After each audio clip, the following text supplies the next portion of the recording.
आं थाइजौबारिनि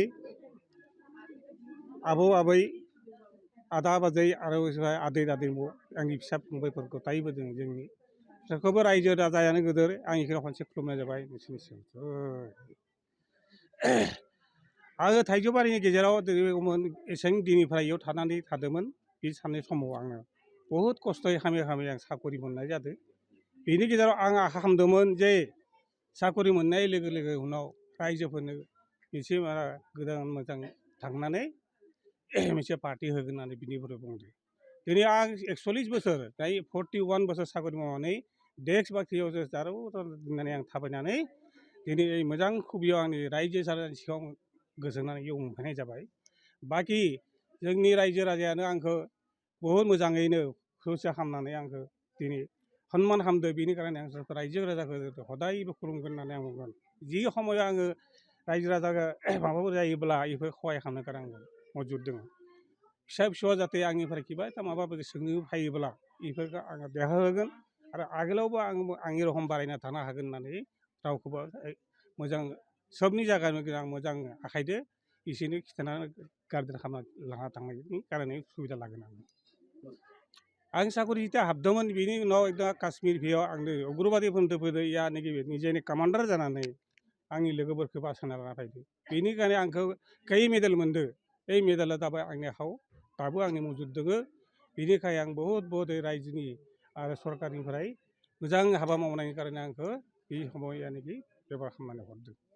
बेनि थाखाय आं बहुद सरकारखौबो भाबियो असम सरकाराबो जाहाथे सोरबा मोजां थांनाय गथ' फिसाफोरखौ साकरि मोननायफोरखौ मोजाङै सुबिदा खालामनानै होनो हायोबा बेनिफ्राय आङो बहुद माबा खालामनाय जादों। आं आगोलाव फरायनाय समावनो सेस्था खालामबाय थादोंमोन। दिनै फुंनिफ्राय खारनाय फुनाय मानाय 13/7/2085 आं जादों। बिदियाव भर्ति जानानै 9 माह ट्रेनिं जानानै आं काश्मीराव थांदों।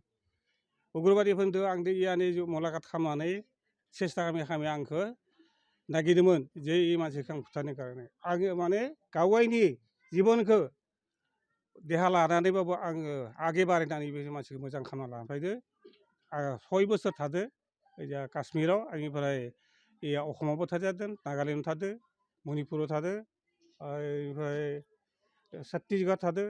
छत्तीसगढ़ थांनायाव आरो बेनिफ्राय झारखन्डआव थादों। चारिउफाले अल इण्डियानि गुदि होनना बुंनो हागौ। मोननै स्टेटआव आं थांनो हायासै खारन आंनि समाय गैलामोन। दिनै 7 बोसोर बैयाक जानाय लोगो लोगो सरकारा आंखौ बिदाय खालामनानै न'नि मोजाङै हेगारहरनाय जाबाय। बर'फोरा जोंखौ माने लामा गेजेराव थांनाय समाव आर'पि थांनाय बा गेजेर माबाफोराव डिउटिफोर थांनायफोराव जोंखौ एटाक खालामोमोन। एटाक खालामबा जों निजेनि जिबनखौ बासिनानै इसोरखौ मुलाकात खालामना जों इसोरखौ खतम खालामनानै जोङो आगे बारायना थांदों। बेनिफ्राय जोङो बहुद मानसिफोरखौ बिदाय मोन्दों आरो सोबानो एखेलगे हाया। बे 40 बोसोर 41 बोसोर साकरि मावनानै रावबो ए रखम खालामनानै खिथिनो हायाखै होननानै मानसिफोरा बुंनायसै आंनि अफिसारफोरा।